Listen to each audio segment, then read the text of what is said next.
बेसन की बर्फी बनाने का परफेक्ट ऐसा तरीका आपने पहले कभी नहीं देखा होगा। इस तरीके को आप देख लेंगे तो हमेशा बेसन की बर्फी ऐसे ही बनाएंगे। बहुत ही जल्दी बनकर तैयार होगी और बिल्कुल परफेक्ट बनेगी। और ये बेसन की बर्फी की खास बात यह है कि ये खाने में भी टेस्टी लगती है और इसे बनाने के लिए सामग्री का भी यूज बहुत ही कम होता है। तो चलिए इस बर्फी को हम बनाना शुरू करते हैं। तो इस रेसिपी को बनाने के लिए मैंने यहाँ पर आधा कप घी लिया। उसमें से आधा घी मैंने कढ़ाई में डालकर उसे अच्छी तरह से मेल्ट होने दिया और आधा घी मैंने बचा लिया। इसका इस्तेमाल मैं बाद में करूँगी। जब घी अच्छे से मेल्ट हो गया तो मैंने इसमें 1.5 कप बेसन डाल दिया। आपको यहाँ पर बेसन को छानने वगैरह की कोई ज़रूरत नहीं है, बिना छाने ही आप बेसन का इस्तेमाल कर सकते हैं। और आज बहुत ही सिंपल तरीके से हम यहाँ पर बेसन की बर्फ़ी बना रहे हैं। अब घी के साथ में इसे अच्छे से मिक्स कर देंगे और लो फ्लेम पर चलाते हुए इसे हम भूनेंगे। बेसन की बर्फ़ी बनाने के लिए आप यहाँ पर घी का ही इस्तेमाल करें, तेल का यूज़ बिल्कुल नहीं इस्तेमाल करिएगा। घी से ही ना जो बर्फ़ी का टेस्ट है वो बहुत बढ़िया आता है। तो इसका यहाँ पर हमको कलर चेंज नहीं करना है, बस इस तरह से हमें इतना इसे पकाना है कि बेसन के अंदर का जो कच्चा पानी वो चला जाए। तो जल्दबाजी बिल्कुल नहीं करें, लो फ्लेम पर ही आपको इन्हें रोस्ट करना है। तो आप देख सकते हैं यहाँ पर बेसन जो है वो अच्छी तरह से भुन गया है और बेसन ने हल्का हल्का घी भी छोड़ने लगा है। अब जो बचा हुआ घी था उसे भी मैं इसके अंदर डाल रही हूँ। इस तरीके से आप एक बार बेसन की बर्फ़ी बनाएंगे तो बर्फ़ी ना तो एकदम ज़्यादा लूज़ बनेगी, बिल्कुल परफेक्ट बनकर रेडी होगी। और बनाने का तरीका भी बहुत ही आसान है।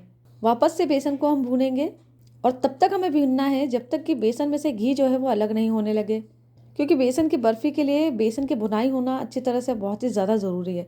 यदि बेसन अच्छे से नहीं भुनेगा तो खाने में बर्फ़ी जो है वो अच्छी नहीं लगेगी। अब इस स्टेज पर आने के बाद आपको बेसन को बिल्कुल भी नहीं छोड़ना है, कंटिन्यू चलाते रहना है। यदि आप इसे ज़रा सी देर के लिए भी छोड़ देंगे तो बेसन जो है वो कढ़ाई में चिपक जाएगा और जल जाएगा। तो बस कंटिन्यू आपको इसे चलाते रहना है और गैस की फ्लेम को लो रखना है। अब जो बेसन है बिल्कुल बढ़िया तरीके से भुन चुका है तो इसमें हम थोड़े से पानी के छींटे मार देंगे इस तरह से, जिससे बेसन जो है वो थोड़ा सा दानेदार हो जाएगा तो बर्फ़ी खाने में और ज़्यादा टेस्टी लगेगी।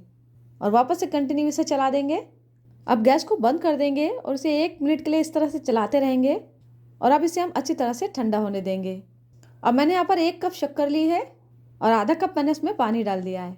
अब शक्कर को हम अच्छी तरह से मेल्ट होने देंगे। आज हम चाशनी वाली बर्फ़ी बना रहे हैं, जिसके लिए हम अब चाशनी बनाएंगे। इससे बहुत ही बढ़िया सा टेक्सचर आता है मिठाई का। अब मैंने शक्कर को इस तरह से चलाते हुए अच्छे से मेल्ट कर लिया है। अब धीमी आंच में चाशनी को हम पकने देंगे। अब जब तक चाशनी पक रही है उतनी देर में मैंने जिस प्लेट में बर्फ़ी जमानी है उसे घी लगाकर अच्छे से ग्रीस कर लिया है। अब हम चाशनी को भी चेक कर लेते हैं। तो हमें यहाँ पर 1 तार की चाशनी बनानी है। थोड़ी सी चाशनी को हम उंगली में लगाकर इस तरह से चिपका के देखेंगे तो आप देख रहे हैं कि इसमें 1 तार बन रहा है। तो आपको यहाँ पर चाशनी को अच्छी तरह से पकाना है। यदि चाशनी अच्छी तरह से नहीं पकेगी तो जो बर्फ़ी है वो लूज़ बन सकती है। तो 1 तार की चाशनी आप बिल्कुल अच्छी तरह से बनाइएगा ताकि बर्फ़ी जो है वो बिल्कुल बढ़िया तरीके से परफेक्ट बने। तो यहाँ पर चाशनी बनकर तैयार है। गैस को बंद कर देंगे और चाशनी को हल्का सा ठंडा होने देंगे। अब जो हमने यहाँ पर बेसन को भून के रखा था तो ये बेसन जो है ये भी बिल्कुल बढ़िया तरीके से ठंडा हो चुका है और चाशनी भी हल्की सी ठंडी हो गई है। तो चाशनी भी हम इसके अंदर डाल देंगे और पूरी चाशनी को हम बेसन के अंदर अच्छे से मिक्स कर लेंगे और गैस की फ्लेम को ऑन कर लेंगे और वापस से इसे हम अच्छी तरह से पका लेंगे ताकि जो चाशनी है वो भी बेसन के साथ में अच्छे से मिक्स हो जाए। तो आप देख सकते हैं ये जो मिश्रण है ये बिल्कुल अच्छी तरह से पक चुका है। बेसन भी बढ़िया तरीके से पक चुका है और ये बर्फ़ी जमाने की कंसिस्टेंसी में आ गया है। तो गैस को बंद कर देंगे और इस बैटर को तुरंत हम इस तरह से जो टिन को हमने ग्रीस करके रखा था उसके अंदर ट्रांसफ़र कर देंगे। उसके बाद इसके ऊपर हम कुछ कटे हुए बादाम डाल देंगे। आप अपनी इच्छा अनुसार कोई भी यहाँ पर ड्राई फ्रूट्स डाल सकते हैं। ड्राई फ्रूट डालने से बहुत ही बढ़िया सा लुक भी आ जाता है बर्फ़ी का, बिल्कुल ऐसी लगती है कि हमने मार्केट से लाए हैं। अब 1 घंटे के लिए इसे हम जमने के लिए ऐसे ही छोड़ देंगे। तो 1 घंटा हो चुका है। अब इस तरह से हम इसमें कट के निशान लगा लेंगे।